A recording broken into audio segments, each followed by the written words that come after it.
Аз лично познавам две много... Оп, леко, ей! Къде я захвърля тази каска тук и си тръгна? Нали е пожарникарка, трябва да си пази главата. Добре, ама трябва да се слага хубаво каската. Мен са ми дебели да пръщитата и не мога да ги слагам. Палитки. Какво? 5 палитки. 5 плитки има. Добре, когато нямаш плитки, ще ти сложим каска. Сега напред към камерите. Напред към камерите, усмивка. Аплодисменти.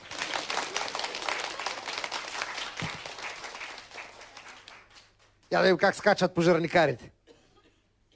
Скок. Иха! Много стабилно. И на сцената идва Илян. Здравей, Иляне. Ти откъде си? От София. На колко си години? На 5.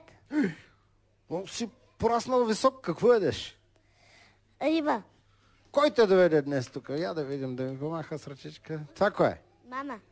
Професията и каква е? Ами работи в самолетите.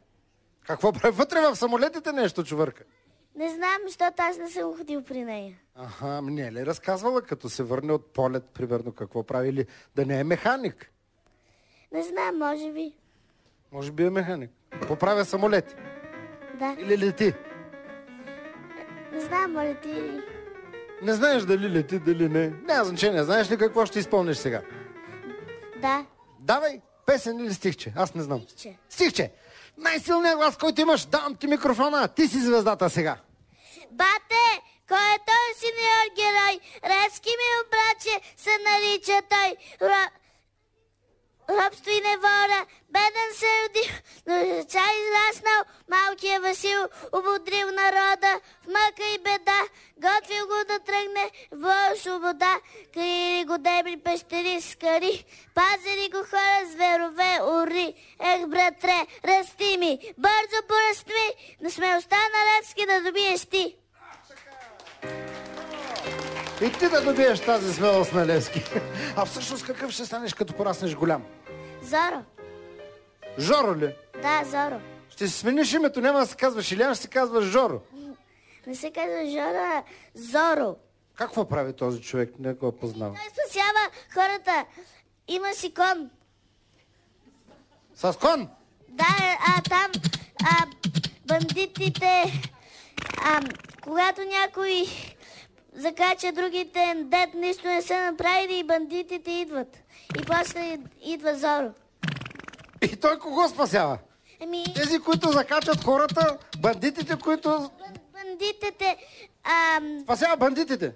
Не, той спасява хората... Абе, спасител? Да, спасител. Красива усмивка, Зоро! Аплодисменти!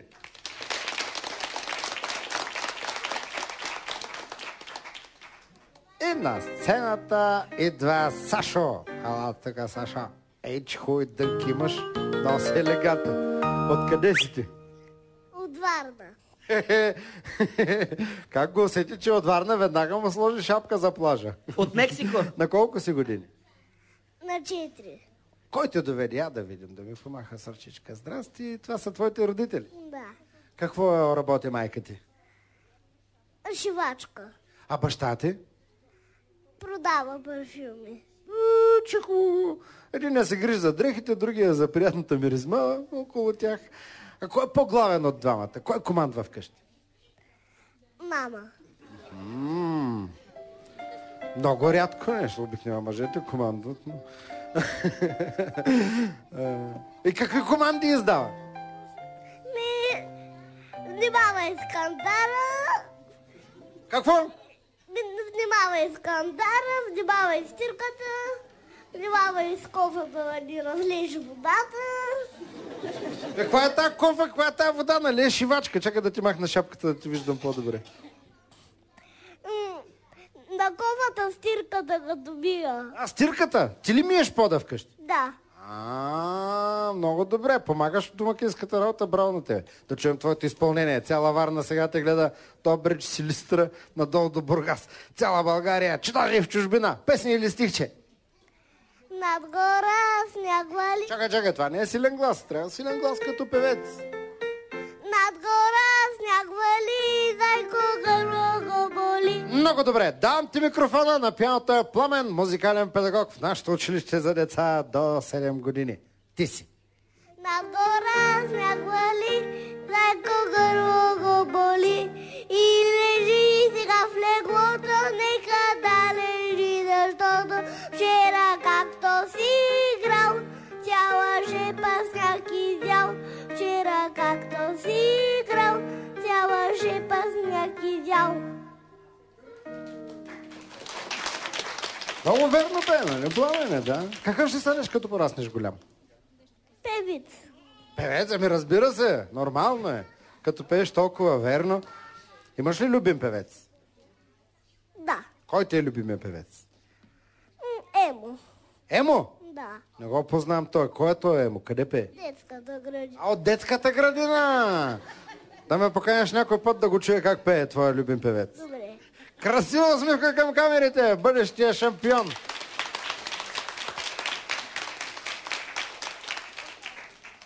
Шампион, ама на Евровизия.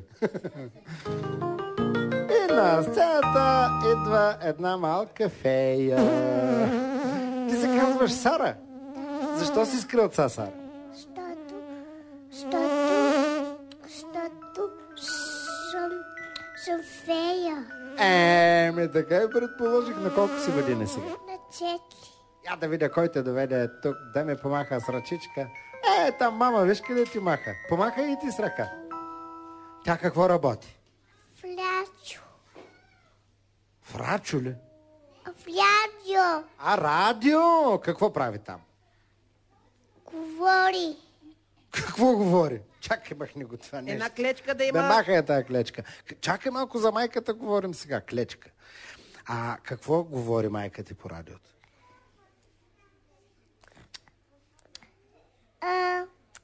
В радиото пише които са болни ги праща в болницата, дето ни пускат майки. Тя много сериозна тази професия. Ами, ти какво ще изпълниш сега? Песничка или стихче? Чик-чик-чик-чик-чили. Силен глас имаш ли? Да. Абе, разкарай. Нали е Махни го фея? това. Трябва да си има вълшебна пръчица. Това вълшебна пръчица ли е според да, теб? заповядай. Това вълшебна пръчица ли? Абсолютно си е вълшебна пръчица. Ти какво ще кажеш? За чик-чик-чик-чик-чили. Разбрали? Хайде, давай, силно, с най-силния глас, който имаш. Чик-чик-чик-чик-чик-чилик. Чик-чик-чик-чик-чилик. Аз съм малкия рабец, веселак съм и певец. Цяла зима тук стоя и децата веселя. Зима тук стоя и децата веселя. Чик-чик-чик-чик-чик-чик-чилик. Аз съм малкия рабец, веселак съм и певец. Цяла зима тук стоя и децата веселя. Не беше ли малки и добри деца? Сица, дават ми храната всички, скача смело по снега и още не се боя.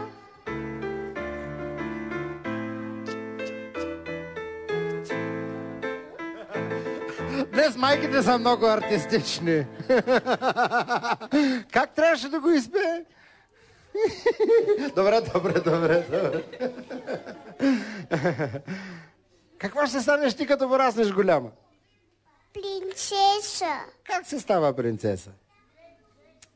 Като танцуваш с някой принц, ставаш принцеса.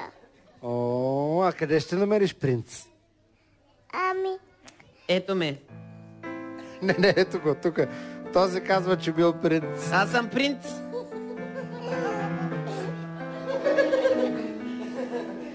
Какво представлява за принца, бе?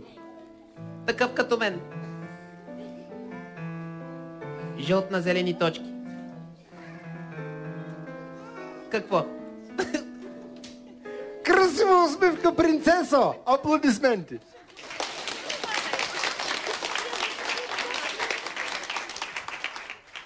И какво, не приличам ли на принц? Да, ма, ти приличаш, още не са те целунали и все още си омагьосан. Не съм станал на човек. Малко си като звяра от красавицата и звяра. О, Дианче, здравей. Ти на колко си години?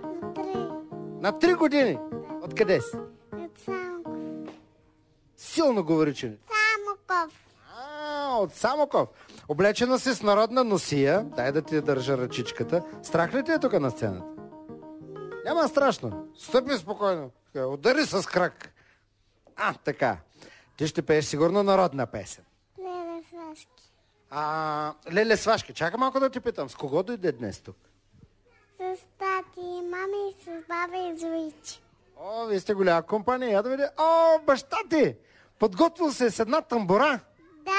Да, и баба и Войчо. А те какви инструменти носи? Аз покажете инструмент. Никой не носи нищо, само баща ти. Заповядайте тук на сцената. А той ще ти акомпанира сигурно с тамбурата? Да, А той какво работи? и той свири на тамбура и на китара. Само това. Да. Къде свири? Вкъщи и тук. Вкъщи и тук. На работа не ходи ли? Да, и на концерт. И на концерти сигурно е професионален музикант. Да. Къде?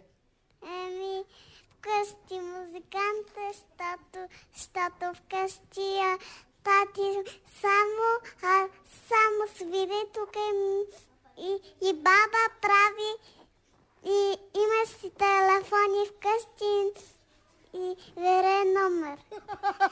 Батенчо, А къде свирите, извиняйте? хванах един чичко с пушка. където му поканят. Иначе си веселите жената вкъщи. Тя Добре. че Каква е? певица е. Айде! Тук днес направихме ансамбъл направо за народни танци. Остана и аз си извадя двоянката. Ето ти микрофона. Ти ще пееш на този микрофон, аз ще извадя още един микрофон за баща ти. Той не е ли с пушка? Трън. Чакай малко, стой. Не бързай да слизаш от сцената. Искам да попитам ти каква ще станеш, като пораснеш голяма. Лекарка ще свири на цигулка. Ти реши да свириш на цигулка, защо? Така, защото вкъщи тати свири. На какво? На цигулка ли? Аз се обърни напред да ти виждат хубаво. Свири и на цигулка свири. Не, на тамбура и на китара. А ти имаш ли цигулка? Не, още не. Пожелавам. Гази. А ти имаш гадже, не цигулка. А как се казва гаджето? Братче. Братче ли? Да. Братче ли имаш или гадже? Казва се Гого на 3 годинки. А ти за това му викаш гадже. Защото е Гого. Ще го къпаме цялото бебе. По някой път може и само кръченцата да му поизмиете. Или ръчичките. И главата. Да, разбира се. Сега искаме една красива усмивка напред към камерите. Красива усмивка. Аплодисменти.